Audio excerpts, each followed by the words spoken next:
Hugues Hector Zogo, bonjour. Bonjour Maurice Arnaud Agua, bonjour Henri Yambaudet, bonjour également aux téléspectateurs et aux auditeurs. À ma gauche, en face de vous, Hugues Hector Zogo. Henri Yambaudet, vous n'êtes pas bien réveillé, qu'est-ce qui se passe? Ben écoutez, vous savez, nous sommes déjà donc dans le mois d'août, donc la fraîcheur est intense. Et ça perturbe également. Et quand on sait que le studio et également le plateau est bien climatisé aussi, avec tout ce que ça peut perturber. Voilà. Est-ce que vous savez que le plateau est climatisé et que ce n'est pas pour nous? Est-ce qu'au moins vous le savez? Là, je le sais. Ce n'est pas pour nous, c'est pour les appareils, c'est pour les machines. Justement, je le sais. Et maintenant, non, je ne condamne pas. Maintenant, où est la fraîcheur intense maintenant? Vous ne pouvez pas vivre en Europe? Sacré mourir. Non, écoutez, si le destin nous donnait l'opportunité de nous retrouver en France, en Europe, on saura comment se comporter. Non, c'est juste pour vous taquiner. Effectivement, vous savez... Que votre prière soit exaucée. Bon, c'est déjà exaucé. Il y a des gens qui ne supportent pas vraiment la fraîcheur et je sais que ça vous perturbe beaucoup. Mais bon, on va voir ça. Alain va nous aider à voir ça. Voilà. Merci à vous. Hugues Hector Zogo, est-ce que tout va bien? Oui, tout va très bien. Bon, on va y aller. Vous me donnez la permission. Alors, donc, si tout va bien, on va y aller tout de suite. Henri Yambaudet, Hugues Hector Zogo. Nous allons tout de suite d'abord parler de ce titre-là. À compter de la rentrée scolaire 2026-2027, les filles du secondaire exemptées de contribution. La presse du jour en parle. La rentrée approche, oui. C'est vrai que ça donne un peu plus de stress aux parents lorsqu'on en parle comme ça. Mais puisque la presse du jour a voulu nous rappeler ou rappeler à la population que déjà les filles du secondaire seront exemptées à partir de la rentrée prochaine. Et un autre quotidien l'a dit également pour dire que le décret a été pris. Hugues Hector Zogo, ma question, qu'est-ce que, bien sûr, l'exemption des filles de contribution à la rentrée prochaine sur toute l'étendue du territoire national va apporter à l'éducation nationale et donc aux familles béninoises? Nous pouvons commencer par le constat qui a été vécu dans le système éducatif de notre pays. Oui. Je ne vais pas me permettre d'aller jusqu'en 1990 où nous avions commencé l'expérience du renouveau démocratique, oui. Mais je vais tout au moins me limiter à la période de 2016 où on a eu la chance de voir l'ancien président Patrice Talon à la tête de notre pays. En ce moment précis, il faut dire que nous avions assisté à la limite à ce qu'on pourrait appeler de la paralysie chronique de l'école béninoise. Les grèves se déroulaient facilement et le système éducatif était à la limite un système pourri. Les acteurs du monde éducatif étaient presque manipulés.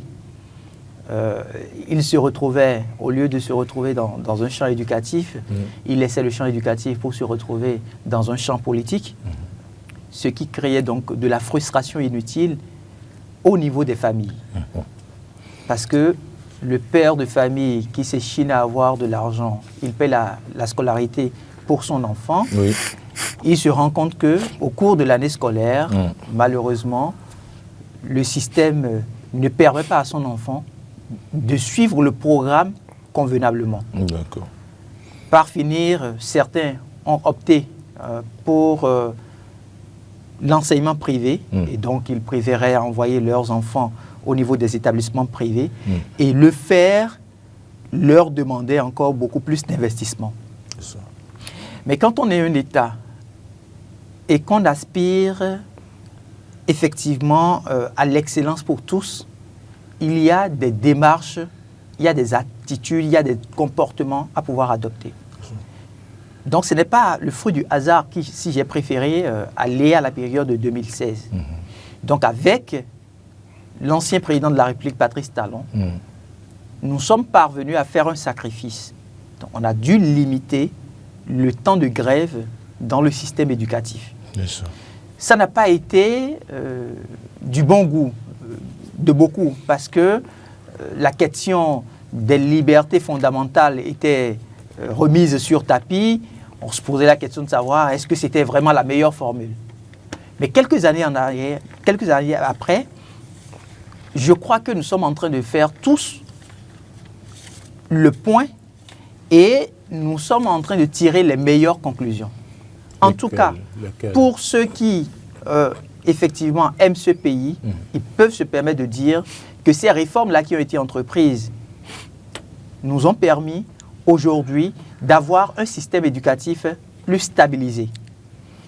La conséquence, c'est que nous avons un fort taux de réussite aux divers examens nationaux. Le parent qui investit sur son enfant attend à la fin du processus un résultat. Et le résultat, c'est bien évidemment la réussite.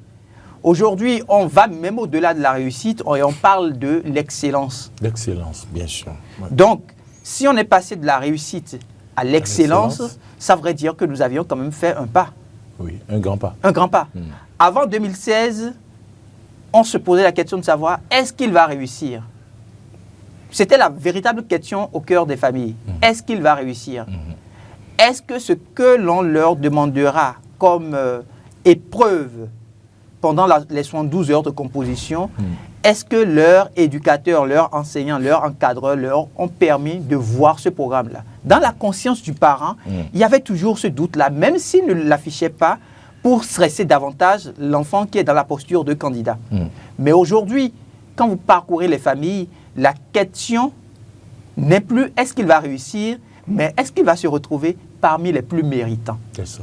Ça, c'est une avancée notable. Très bien, c'est votre clarification. Deuxième élément sur lequel je vais quand même revenir par rapport à cette mesure-là, notre loi fondamentale fait obligation à l'État de pouvoir assurer l'éducation de ses filles et de ses fils.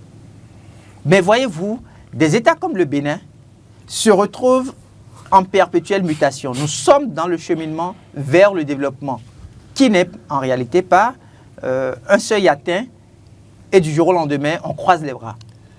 Mais malheureusement, nous avons plusieurs secteurs qui aujourd'hui nous affectent. Quand vous prenez le secteur sanitaire, il y a des difficultés.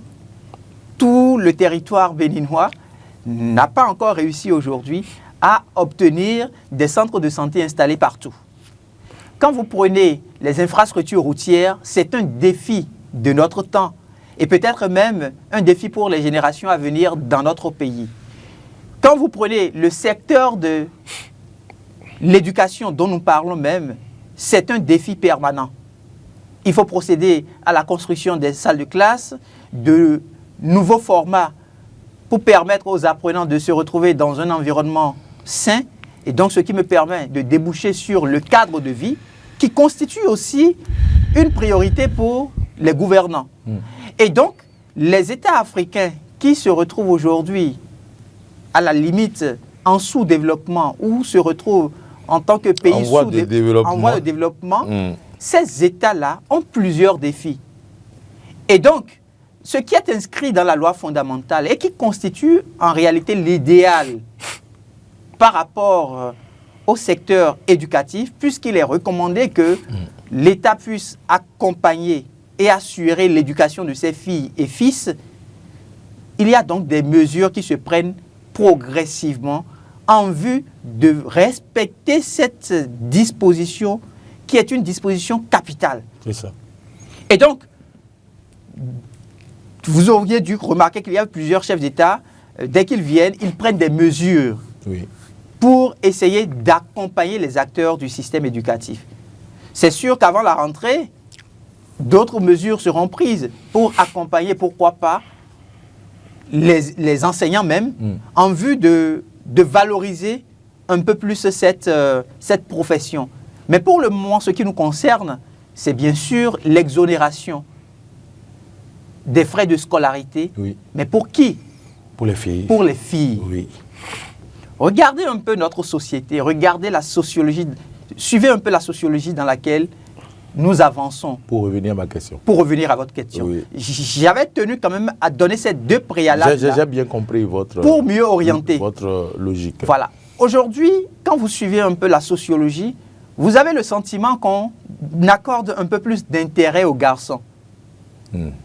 La preuve, le code des personnes et de la famille a dû évoluer pour qu'on permette à nos jeunes sœurs, à nos filles, à nos femmes d'avoir facilement accès, je vais dire, à l'héritage comme le garçon se le réclame de droit. Ok. Donc, c'est des limites au niveau de notre société et il faudra inéluctablement corriger au fur et à mesure ces limites-là. Quand vous suivez les organisations qui travaillent au respect des droits de l'homme, vous convenez avec moi qu'il y a beaucoup plus d'investissements qui vont vers le secteur de la jeune fille. Parce qu'on veut montrer qu'en réalité, la jeune fille aussi doit être protégée et qu'elle bénéficie du même droit que le jeune garçon. Oui. D'ailleurs, l'article 1er de la Déclaration universelle des droits de l'homme stipule que tous les êtres humains naissent libres et égaux en dignité et en droit. Ils sont doués de raison et de conscience et doivent agir les uns envers les autres dans un esprit de fraternité. Où se situe l'esprit de fraternité? Si nous nous rendons dans les écoles, que nous voyons les petits garçons en classe, et qu'au même moment, on soit en train de dire que la place de la jeune fille, c'est à la maison, précisément où? À la cuisine. À la cuisine. Vous l'avez bien compris. Vous avez pu dire à la cuisine. Vous n'avez pas pu dire autre endroit mieux que la cuisine. Donc, dans notre sociologie, on a travaillé pour que la psychologie de l'Africain se dise la place de la jeune fille, c'est à la cuisine. À partir de ce moment-là, le père qui n'a pas suffisamment de moyens, il met peut-être la fille à l'école. Cette fille-là se retrouve à avoir le certificat d'études primaires et jusqu'au lendemain, pour se retrouver maintenant dans le nouveau cursus et faire le secondaire, ça devient un blocage.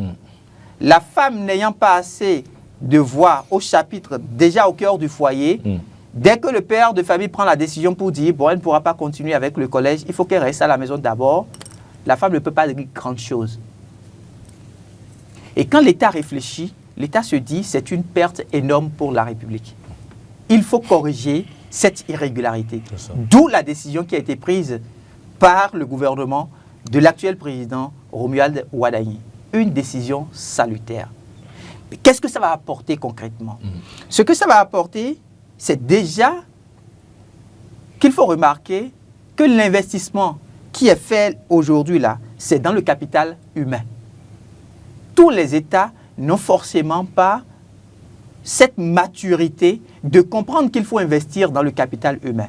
Si notre pays fait l'option donc d'investir dans le capital humain, en priorité les jeunes filles, pour permettre à ce que les familles puissent faire davantage un suivi du processus éducatif de ces jeunes filles-là, ça veut dire que nous sommes sur la bonne voie.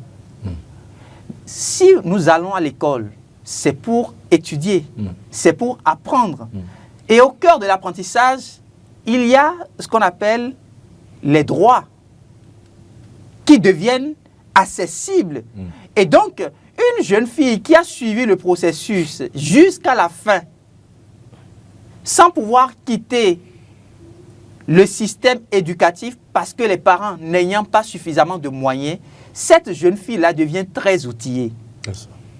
Demain, elle n'aura plus pour autant de difficultés à joindre l'Institut national de la femme pour faire respecter ses droits.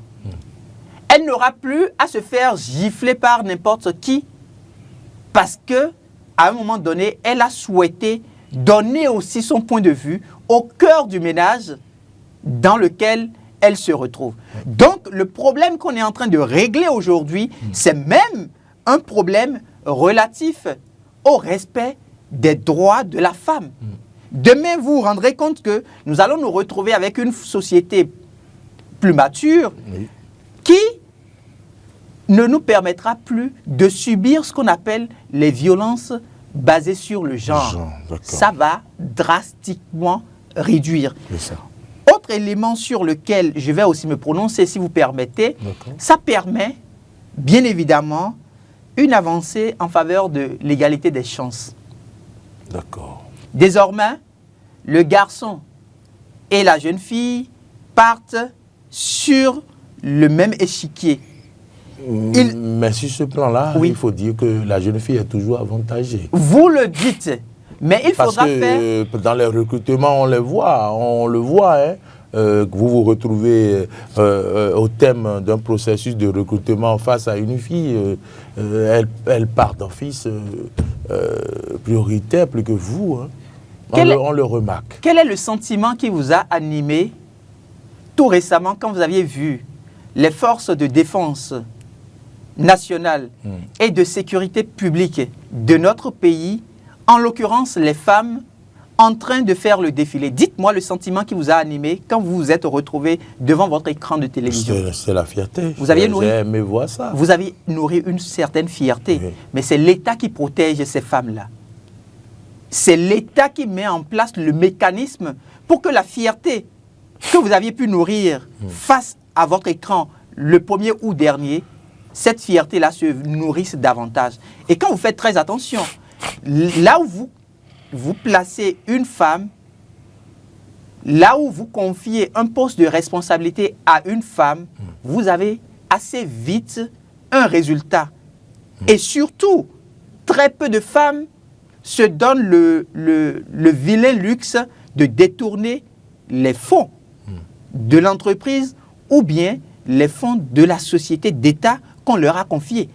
Donc, on va souhaiter que cet investissement dans le capital humain aujourd'hui, vis-à-vis de nos jeunes sœurs, de nos enfants, filles, que cet investissement-là puisse être effectivement utile à la nation désormais. Et c'est en cela qu'on va nourrir aussi l'intention que d'une manière ou d'une autre, que tous ces acteurs qui vont travailler dans le processus afin que, effectivement, cette mesure prise par le gouvernement du Bénin, que cette mesure-là soit convenablement respectée, qu'il n'y ait pas de difficulté dans la mise en application, que des acteurs du système éducatif ne créent pas encore d'autres difficultés, donc à ces parents-là qui vont demain se retrouver à vouloir inscrire leurs filles à l'école parce que, à la limite, la gratuité devient effectivement une raison fondamentale exploitée par le gouvernement de notre pays vis-à-vis de nos jeunes sœurs. Et c'est une note très appréciable. Il est important quand même de souligner que dans l'enseignement privé, la scolarité des filles n'est pas gratuite. Non, l'État n'est pas au niveau de l'enseignement privé. C'est vrai que l'État contrôle tout le système éducatif, mais les acteurs qui ont construit des centres de formation et qui accompagnent l'État dans la formation, dans le système éducatif, sont des entreprises privées. Donc ne sont pas concernés par... Ces centres-là ne sont pas concernés. Si vous faites l'option d'aller au niveau d'un établissement privé, vous allez pouvoir respecter le mécanisme en termes de respect de la scolarité. C'est important de le souligner. C'est très important de le souligner. Henri Sauvy, Niambonnet, je me retourne vers vous. Vous avez suivi le développement de Hugues Hector Zogo. Quelle est votre appréciation et votre avis sur ce décret pris? Mais écoutez, ça fait partie des premières mesures prises par le président Robert Ouadani. Vous vous rappelez que ça fait partie des 3 premières mesures, urgence vitale et puis d'autres oui, c'est vrai. Il y a quelques semaines. Et donc l'arrêté vient, sinon le décret vient confirmer cette promesse-là du président Robert Ouadani, parce que là la rentrée est déjà proche. Vous avez bien rappelé en septembre, ça va commencer. Et les parents qui n'ont pas encore commencé par acheter les fournitures réduisent un peu les dépenses peu orthodoxes, je le dirais comme ça. Oui, je me rappelle, à la conférence de presse, j'ai posé cette question au ministre porte-parole du gouvernement. Je lui demandais, est-ce que ça suffit seulement d'exonérer donc les filles pour éviter le décrochage? Est-ce que ça suffit d'exonérer les filles pour que on voit, avec tout ce que Hugues a dit, pour que la fille demain puisse appeler librement ou bien défendre ses droits et tout le reste? Mais non, il y a d'autres choses derrière. Et à cette réponse, il disait, si vous voulez donc faire d'enfants, il faut savoir combien d'enfants. Mais quand vous allez donc au niveau des... Quittons le milieu urbain, allons donc dans les milieux ruraux, où le père a peut-être, le parent a peut-être 2 filles ou un garçon, n'a pas fait assez d'enfants, d'accord? À part les frais de scolarité, il y a d'autres frais annexes, si vous voulez, qui accompagnent l'éducation de l'enfant. Il y a les frais du petit déjeuner, il y a l'habillement, il y a les fournitures scolaires, il y a d'autres choses qui entrent en jeu.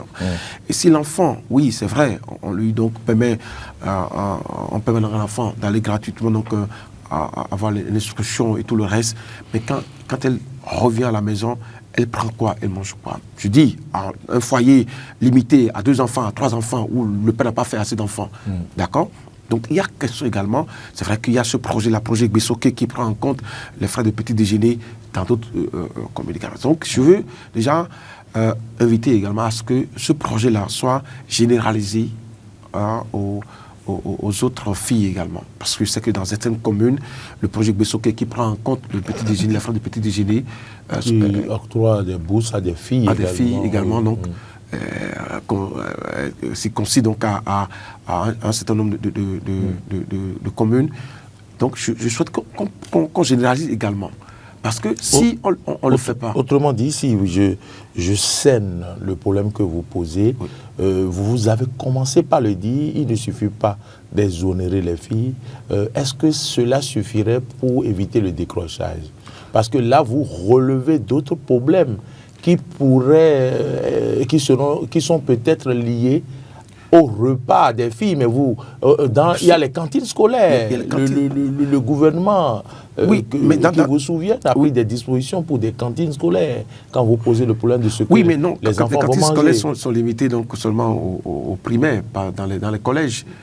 D'accord, pas dans les collèges. Donc, il y a question également aujourd'hui de travailler à ce qu'au moins l'enfant qui va recevoir gratuitement l'instruction, l'éducation dans les collèges publics, que cet enfant-là, en retour à la maison, ait également la possibilité donc de reviser ses cours, d'apprendre également pour donner le meilleur de lui-même. Est-ce que ce n'est pas suffisant déjà ce que le gouvernement fait pour donc exonérer la scolarité? Je ne dis pas non. Est-ce que ce n'est pas suffisant pour les parents de se battre pour au moins offrir ces repas-là aux enfants, aux filles, pour leur permettre quand même d'arriver à faire tout le cursus? C'est juste une question comme ça que je vous le pose. Vous pose plutôt. Mori Anoagwa, quand dans une république, d'accord, on décrète, on généralise une telle mesure, ce qui est salutaire, tout le monde salue ça également, d'accord? Mais dans la même république, il y a d'autres qui bénéficient d'un autre projet, d'accord? Est-ce qu'il n'est pas normal qu'on appelle également à ce que ce projet-là soit généralisé pour que tous ces enfants-là qui répondent aux critères bénéficient également de ce projet-là? C'est ça également la question. Vous avez dit qu'ils répondent aux critères. Et les filles qui ne répondent pas aux critères. Ici, les critères. C'est pour autant que les parents ne vont pas s'occuper de ce qu'elles vont manger. Le plan que vous posez, je suis d'accord. Non, le plan que vous posez, je suis d'accord. J'ai pris l'exemple d'un foyer réduit. Je n'ai pas pris l'exemple d'un foyer élargi à 25 enfants, à 40 enfants. J'ai pris l'exemple d'un foyer réduit. Il demande s'il y en a. Absolument, il y en a. Même à côté de vous, ici, il y en a. D'accord. D'accord? Il y en a. Et donc, j'ai pris l'exemple d'un foyer réduit à 3 enfants. Il y a 2 filles, un garçon, ou bien il y a un garçon, 2 filles. Et donc, de fort belle manière, je pense que le gouvernement peut également arriver à généraliser ce projet d'Agbesso qui est un bon projet également, qui permet aux filles de continuer à étudier. J'ai suivi un jour un témoignage d'une fille qui a dit j'ai bénéficié de ce projet-là, kit scolaire et bien de choses, et frais scolaires, et qui lui permet donc de continuer les études. Et donc également, à part les honorations des frais de scolarité, il faut également penser à cela. Et donc c'est un appel à l'endroit du gouvernement. L'autre chose qu'il ne faut pas oublier de souligner, c'est que oui, la mesure est prise, mais oui, le décret est pris, l'arrêté, si vous voulez, tout ce que... mais il faut mettre des garde-fous pour qu'il n'y ait pas de faux frais qui soient encore établis pour que les enfants, pour que les parents payent des frais. Parce que dans les établissements, les chefs d'établissement ont toujours cette possibilité-là, d'accord, Moria Anoagua, de créer d'autres faux frais pour faire payer les parents. Parce que vous savez que on est ingénieux dans ces faits de corruption et oui, on est ingénieux, je sais de quoi il parle. Vous appelez ça corruption. S'il y a des photocopies à faire, c'est même pas photocopie. On va trouver forcément, quelque chose forcément. Pourquoi ne pas dire non, construction de bâtiments, il faut amener un paquet de ciment. Ou bien tel livre, il faut forcément, telle manière, tel professeur qui a fait ça, il faut forcément l'avoir. Oui, il faut l'avoir, donc il faut, à l'inscription, on demande aux parents, vous avez quelque chose à payer, vous avez une fiche à payer, vous avez macaron, voilà, voilà ce que je cherchais, un macaron qui dit que c'est tel établissement à payer, c'est 2500 francs, 3500 francs. Mais c'est normal, ou bien... Mais non, c'est pas normal, pas du tout. On doit identifier l'élève. Lui, il a rappelé quelque chose, il a cité notre loi fondamentale qui indique que nous avons donc besoin, il a même cité la déclaration, il a cité l'article 1. Mais écoutez, ces faux frais-là vont où? Non, il faut que le gouvernement fasse également à ce que les chefs d'établissement ne créent pas d'autres faux frais aux parents. La question de macaron, allez voir. La question de macaron, la question de t-shirt. Oui, non, pour faire le sport, on réalise des t-shirts, il faut acheter les banderoles. Ou bien. Vous savez à combien ils vendent les banderoles? Vous savez à combien ils vendent les t-shirts? Non. Ah, ok. Mais on ne peut pas rendre tout ça gratuit, non? Non, pas du tout. Non. Mais il ne faut pas dire parce que... Donc l'élève ne doit plus acheter de vrais dessinateurs. Non, je pense que ce qu'il dit, c'est assez pertinent. Ce qu'il dit, c'est assez pertinent dans la mesure... Oui. Ce qu'il dit, c'est assez pertinent dans la mesure où nous avons malheureusement dans le système éducatif des personnes de mauvaise foi. Vous aviez vu avec... Est-ce que acheter les t-shirts... Non, je vais en venir. C'est de mauvaise foi. Je vais en venir.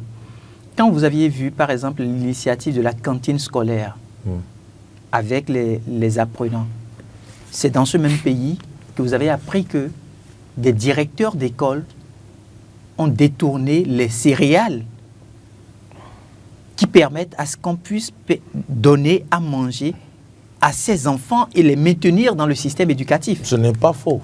Ils ont détourné du riz, du haricot. Au même moment, si nous n'attirons pas l'attention du gouvernement pour que surtout les inspecteurs de l'enseignement puissent prendre des mesures pour éviter ce qu'il est en train de dire là, nous allons nous retrouver devant le fait accompli. Mais quelles mesures ils vont prendre? Est-ce que les autres enfants vont porter des t-shirts et passer pour les filles l'école? Non, ce n'est même pas une question des filles. C'est une question du système même. Prenez un établissement public d'enseignement général qui est public, où il y a par exemple 3000 apprenants. D'accord? Et le directeur d'école, ayant eu un ami sérigraphe, s'est entendu avec lui pour dire chaque enfant de cet établissement-là doit porter telle tenue comme tenue de sport. Et pour juste démontrer la bonne foi, on met le nom de l'établissement peut-être devant ou derrière. Ça a toujours fait ainsi. D'accord? Ça a toujours été ainsi. Et le montant qui est connu sur le marché, qui est un montant ordinaire, je prends à la limite 1500 francs, 2000 francs au maxi, vous allez entendre que ces t-shirts-là seront vendus à ces enfants à 3500. à 5 000 même pour d'autres.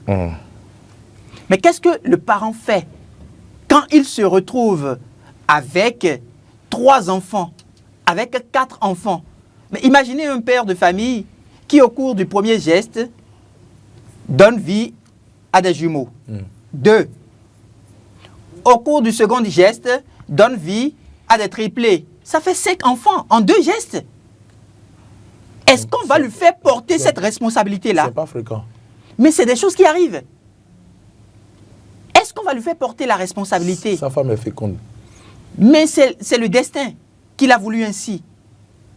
Mais quel est le mécanisme que nous mettons en place pour ne pas subir une autre forme d'injustice au moment où l'État est en train de travailler pour maintenir ou pour faire respecter le droit de ses enfants? C'est parce que c'est une question du respect du droit des enfants. Il a parlé du projet Bessoké, qui est une très belle initiative. J'ai parcouru un peu les statistiques et je me suis rendu compte que déjà en 2025, il y a 20 000 ménages qui ont été accompagnés avec le projet Bessoké. C'est plusieurs milliards de nos francs CFA. Mais on est en train de faire tout ça pour accompagner le gouvernement béninois à maintenir les enfants à l'école. Parce que le projet Bessoké, l'objectif donc, c'est de pouvoir accompagner les familles vulnérables, ces familles-là qui n'ont pas suffisamment de moyens en vue de maintenir leurs enfants dans le système éducatif. Tous les États aujourd'hui se retrouvent en concurrence.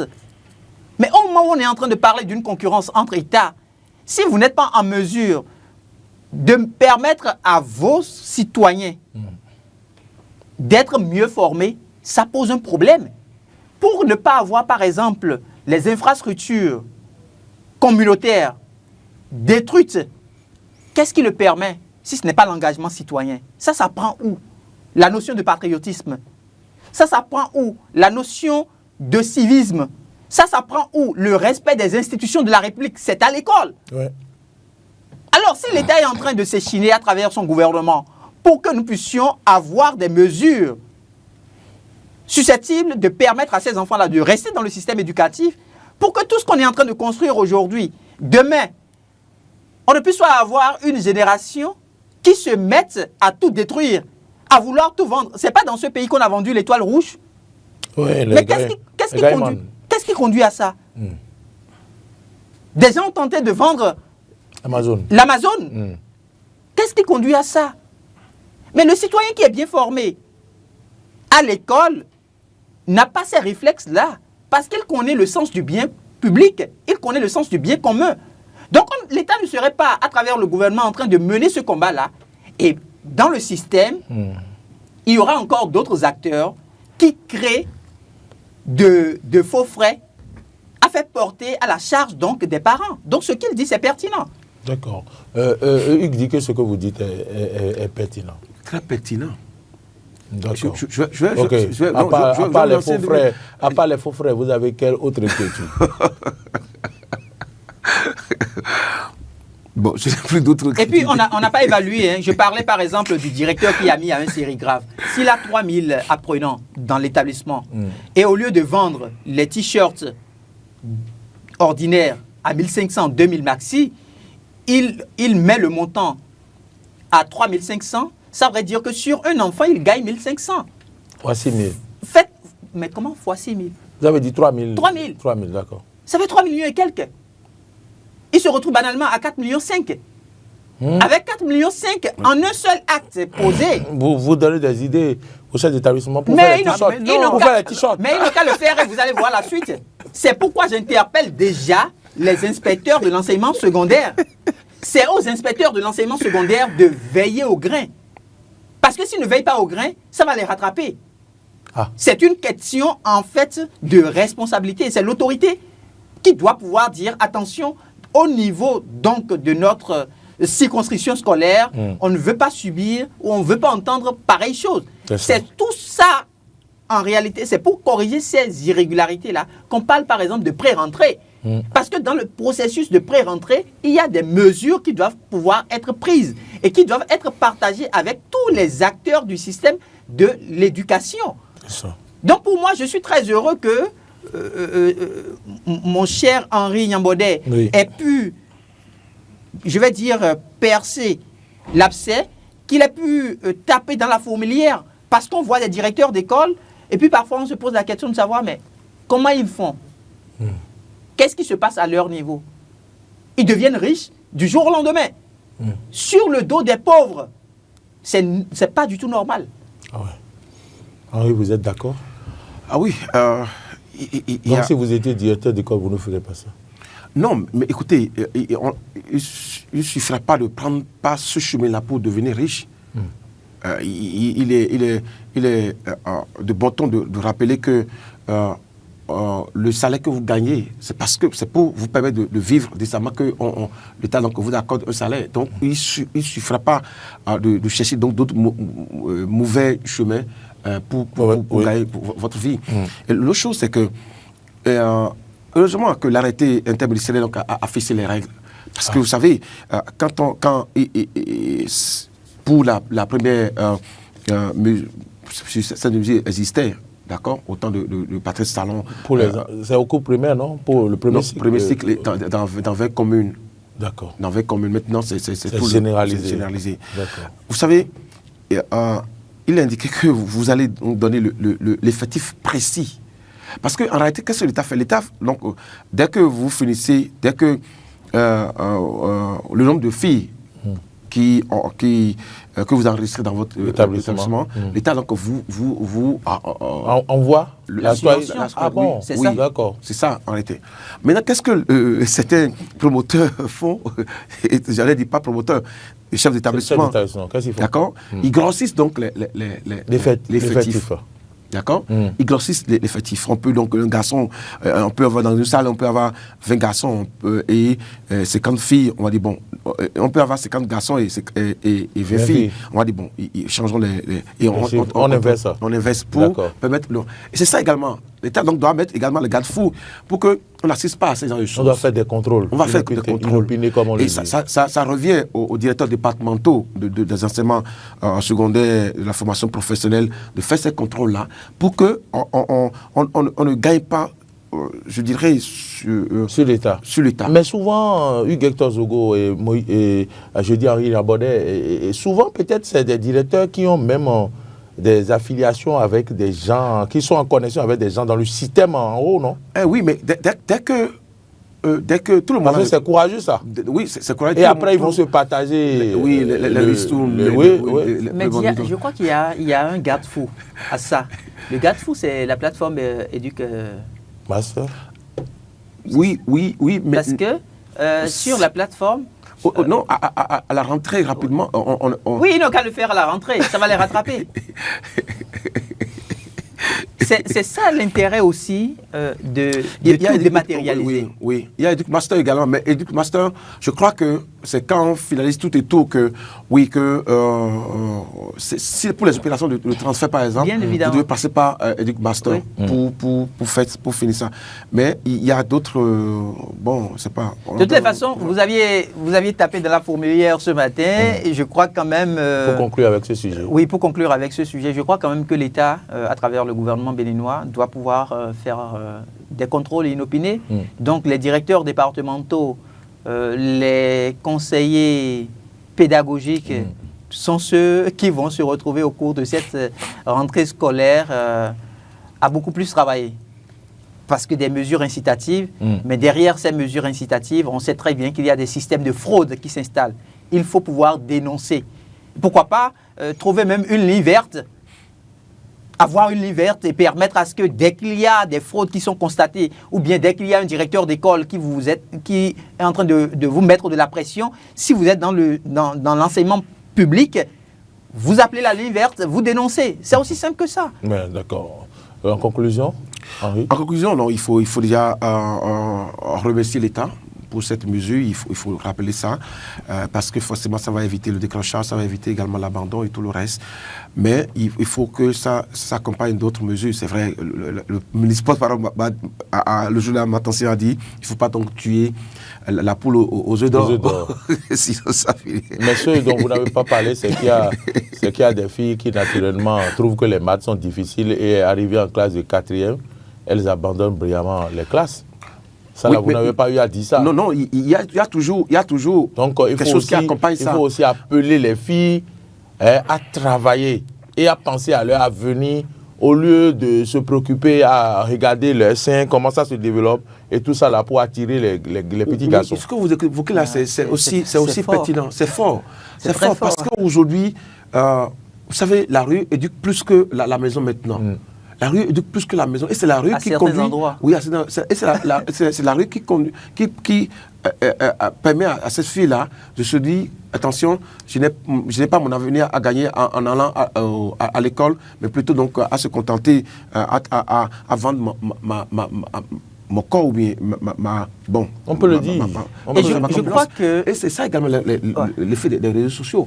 Quand vous avez dans votre quartier que vous avez une femme qui a laissé son mari, qui s'est acheté un iPhone et qui a commencé à tapoter, partager. Bon, c'est quand elle abandonne le mari qu'elle achète iPhone.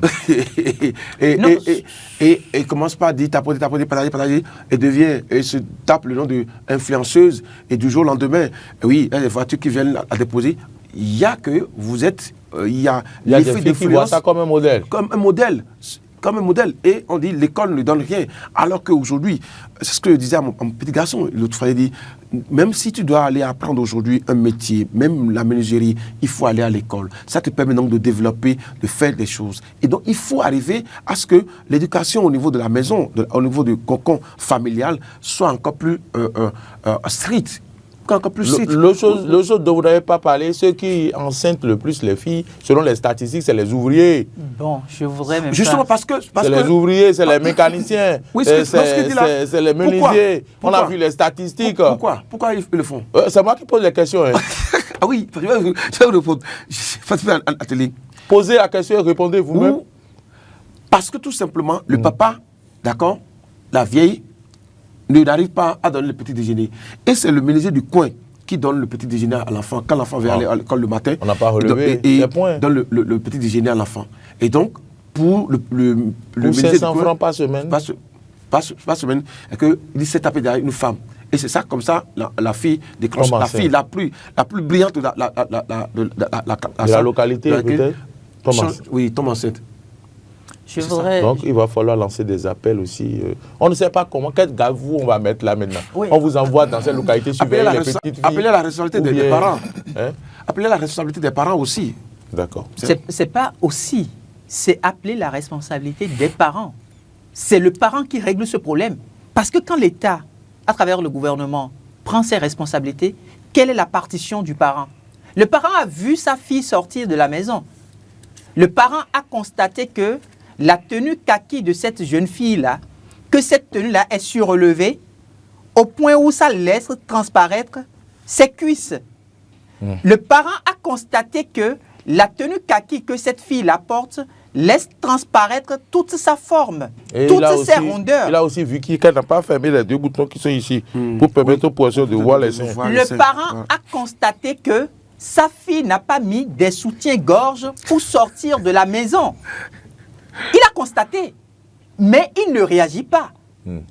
Mieux, en dehors de la tenue kaki, quand la fille va peut-être se retrouver les samedis ou les mercredis soirs pour les séances de travaux dirigés, la tenue que la fille a portée pour sortir de la maison, il n'a pas veillé. Le parent n'a pas fait attention à ça. Les féministes me diront que non, en réalité, pourquoi on s'attaque à la tenue de la fille et que le débat est ailleurs. Attention. Et quand son kaki se transforme en blue jean on bleu. Dit très bien que ce que tu portes parle si fort que je n'arrive pas à entendre ce que tu dis. Ce que tu portes parle si fort que je n'arrive pas à entendre ce que tu dis. Parce que quand je te vois, il va falloir que les filles veillent à cela pour que ce qu'elles portent puisse nous permettre d'entendre ce qu'elles disent. Moi, je ne pense même pas à ce qu'on puisse aller là. L'État est en train de... Le gouvernement béninois est méthodique dans sa démarche. Regardez ce qui a été initié il y a juste quelques jours. La journée de l'excellence et de la mémoire. Cette journée-là nous a permis de célébrer ce qu'on appelle les icônes, les valeurs de la République. Premier aspect. Deuxième aspect, cette journée-là nous a permis de célébrer l'excellence. Si vous êtes un parent et vous voulez laisser votre enfant se retrouver dans la dépravation des mœurs, se retrouver tout le temps sur TikTok et suivre celles qui ne sont pas des modèles, c'est votre problème. Elle va vous apporter des grossesses non désirées. Et vous allez vous retrouver demain avec des promotionnaires à elle qui se retrouvent parmi les élites. Parmi les élites. Et votre enfant va se permettre de dire, oui, j'ai fréquenté avec elle. Tu as fréquenté avec elle. L'État t'a donné les moyens pour que tu ailles jusqu'au bout. Mais pourquoi il y a jamais quoi? Pourquoi il y a jamais quoi? Mais tu as pris la décision. Tu as pris la décision. C'est quoi? Oui, et je crois, au-delà des parents, la police des mœurs aussi doit jouer sa partition. Aujourd'hui, on parle de la criette. Dès qu'on parle de la criette, quel est le premier message que ça renvoie? On ne touche pas aux caisses, c'est-à-dire les sous de l'État, on ne les touche pas. C'est le message que la criette renvoie. Il faut que la police des mœurs puisse aussi arriver à une étape où, dès qu'on parle de police des mœurs dans notre pays, ceux-là qui sont sur les plateformes numériques, en l'occurrence TikTok, et qui salissent l'image de notre pays, il faut que ces personnes-là aussi puissent avoir une certaine crainte. Il faut respecter la République. Nous avons des lois dans la République. Et donc, tant que l'État, à travers la police des mœurs, ne prendra pas aussi ses responsabilités, bien qu'on soit aujourd'hui en train de vouloir investir, en train de vouloir mettre suffisamment de milliards pour maintenir les filles à l'école, on aura des contre-valeurs sur ces plateformes numériques-là. Et ces contre-valeurs-là vont influencer le quotidien de ces jeunes filles-là. Parce que dès qu'elles vont quitter le collège le soir avec leur téléphone portable, elles vont être au cœur du système contre-valeurs. Ça ne va rien donner. Le lendemain, elles vont à l'école pour apprendre les valeurs. Le soir, on leur apprend que... Elles sortent le téléphone pour apprendre les contre-valeurs. Et par finir, ce sont les contre-valeurs qui vont dominer. Donc attention. À bon entendeur. À bon entendeur, salut. C'est bon? C'est bon. Il y a une chose qui vous a échappé, hein? Pendant qu'on était en train de conclure avec ce sujet, j'ai relancé le sujet. Ou bien vous l'avez relancé. Et je vous ai dit, ou bien vous irez rester dans les localités pour veiller à ce que les filles ne soient pas draguées par les ouvriers. Vous n'avez rien dit. Non, on a fini. Vous voulez réagir? Non, je n'ai pas. On a un second sujet très intéressant aussi. Oui, comme avec quelques minutes. Je n'irai pas rester dans les Je vous donne 30 secondes pour réagir. Appeler peut-être au cadre, aux élites donc, des villages, de travailler à ce que, bien évidemment, que cette question-là soit traitée autrement. Que quand ils voient des actes, des comportements qui ne permettent pas aux filles d'évoluer, automatiquement de réprimander ça. Ça permettra, parce que par exemple, les parents également, vous savez, il y a des parents qui ne voient pas tout au dehors. Qui sont à la maison. Mais ils ont intérêt à tout voir désormais. Oui, parce que nous sommes à l'ère du numérique. Les parents ont intérêt à tout voir. Votre fille, ce que vous avez dit, votre fille, peut-être on lui a payé un portable qu'elle dépose auprès d'une autre amie. Oui, c'est vrai. Et revient à la maison. J'ai eu la chair de poule. Je vous jure, ça arrive. Des cas comme ça. Bon, écoutez, on va faire le débat plus tard. On fera le débat alors. Dans l'actu décalé, je vais trouver les moyens au cours de la semaine pour qu'on fasse ce débat. Quand vous serez encore face à Hugues Hector Zogo sur ce plateau, oui.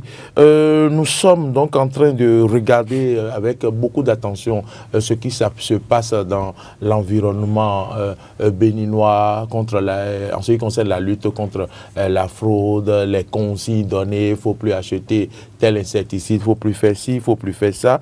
On constate quand même que du côté de la douane béninoise, il y a encore plus de dispositions qui ont été prises, puisque sur ce plateau, vous aviez dit, lorsque nous avions commencé par parler des prouesses de la douane avec l'arrestation des faux médicaments et plus loin du tabac, que c'est les frontières qui sont poreuses et qu'il va falloir prendre des dispositions, je me rappelle bien. Et voilà qu'un quotidien nous apprend, c'est bien la presse du jour, si je ne me trompe, non, ce n'est pas la presse du jour. Le Télégramme. C'est le Télégramme, et qui nous informe que désormais, il y a donc un partenariat signé entre le Bénin, par exemple, et le Niger, dans le cadre de la lutte contre la fraude frontalière, pour contrôler le marché du tabac. Qu'est-ce que cela vous inspire, Henri Yamba? Oui, quand j'ai jeté un coup d'œil sur l'article, il est écrit ceci: l'ambition est de concilier 3 enjeux majeurs, la taxation, la santé publique et la sécurité nationale et sous-régionale, en rapprochant les impératifs de l'administration douanière des besoins des opérateurs du circuit légal. Circuit légal, c'est-à-dire quoi? C'est-à-dire que la société Braek, société Niger Braek, a décidé donc de signer ce contrat avec la douane béninoise pour cette transaction légale. On ne va pas convoyer les tabacs et toute autre chose avec... pas la fraude. Pas la fraude, de façon légale. Et donc, on sait par quel couloir ça doit entrer. Et donc, c'est un marché licite donc, qui... et c'est... on va dire, on va remercier déjà l'administration parce que vous avez fait le débat hier. Vous nous avez suivi, c'est hier. Et moi, je pense que c'est... les administrations, les entreprises aujourd'hui sont à l'image des hommes qui les gouvernent. D'accord? Et Dr Malherossou, qui a commencé par remuer un peu les choses, changer les anciennes habitudes en bonne pratique, aujourd'hui, avec les moyens qu'il dispose, travaille à ce que la douane donc, soit une douane plus proche et plus crédible. Et ce partenariat qui est signé, ça permet également, parce que dans les 3 enjeux, il y a la santé publique. Quand on parle de tabac, vous savez ce que ça donne aujourd'hui? Tabac, c'est toutes sortes de tabac aujourd'hui. Quand on parle d'article cuir, ça prend pas haut. Moi, j'ai toujours posé la question d'avant, mais comment se fait-il que ce médicament-là qui, aujourd'hui, agit sur la santé de nos frères, de nos enfants, de nos amis, de nos proches, continue toujours de circuler librement dans nos marchés? Article cuir en question. Donc, la douane travaille aujourd'hui à ce qu'on n'ait pas à assister à ce fait-là. Et donc, un marché, un contrat, un partenariat permet bien sûr d'enrayer ces difficultés, ces fraudes-là que vous avez. Et donc, c'est à l'actif, bien sûr, de l'administration douanière qui, aujourd'hui, je pense que est en train de faire un travail formidable et qu'il faut saluer au passage. Hugues Hector Zogo, ce n'est pas un accord entre le Niger et le Bénin qui va régler le problème. Nous avons également les frontières nigérianes qui sont poreuses. Il va falloir également trouver les voies et moyens pour également signer des accords avec des filiales pour pouvoir également légaliser. Non, qu'est-ce qu'il vous fait? Mais heureusement que vous ayez fait référence à mon sourire. Oui, hier vous aviez eu un accord. Avant l'acte qui vient d'être posé là, est-ce que vous connaissiez ce qu'on appelle un accord entre la douane et une structure aussi importante d'un État voisin?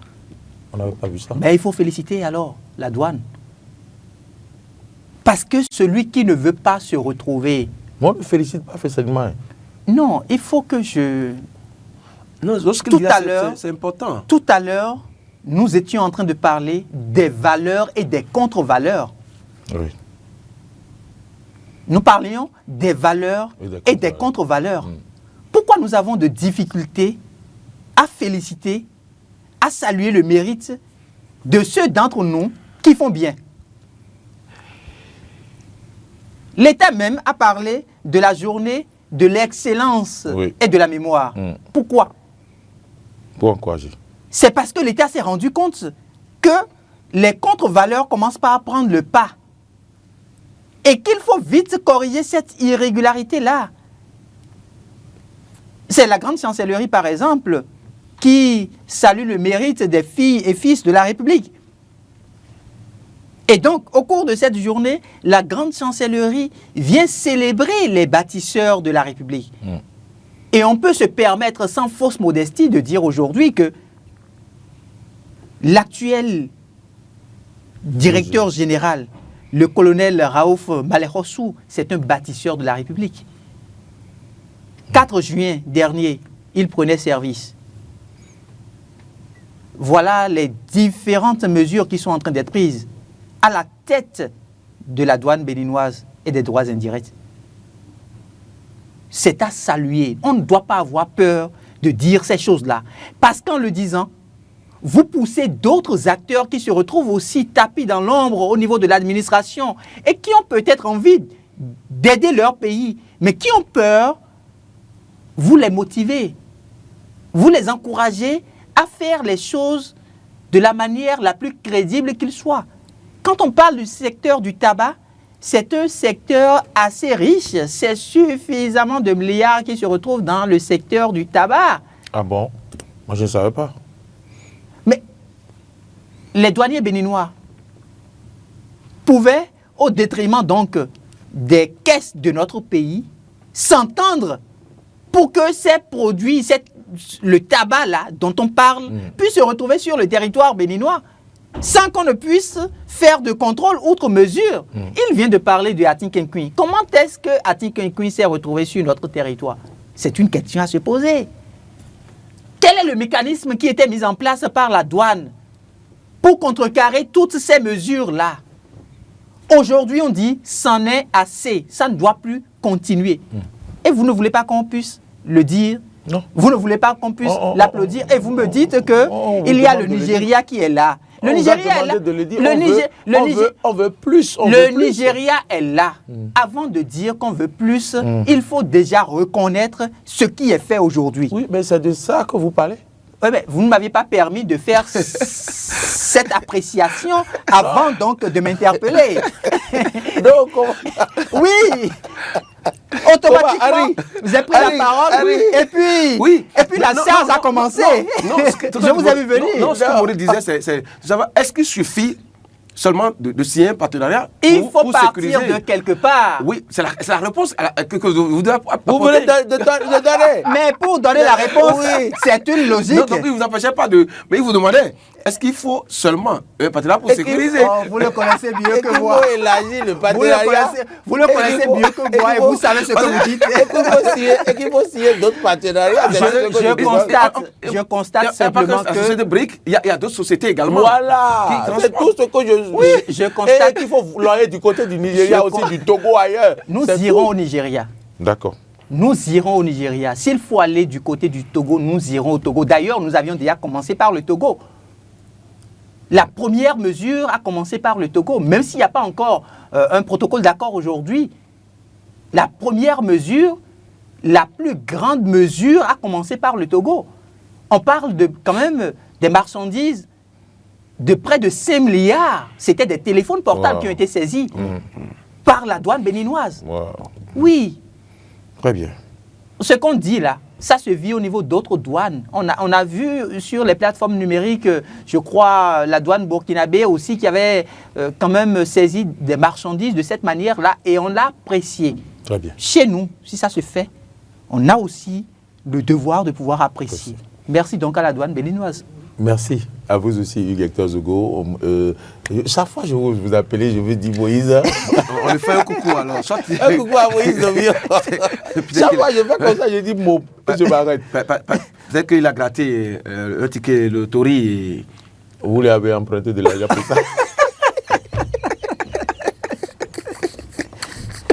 Allez, c'est toujours un plaisir de vous avoir sur ce plateau. Demain, c'est jeudi. Vous serez encore au plateau avec cette fois-ci Moïse Novion, en fait. Donc, vous aurez le temps de dire Harry et Moïse Novion. Je n'aurai pas le droit de faire d'erreur. Alors, mesdames, messieurs, merci. Merci à vous, Hugues Hector Zogo. C'est moi qui vous remercie. Henri Yamboulet pour votre présence sur ce plateau.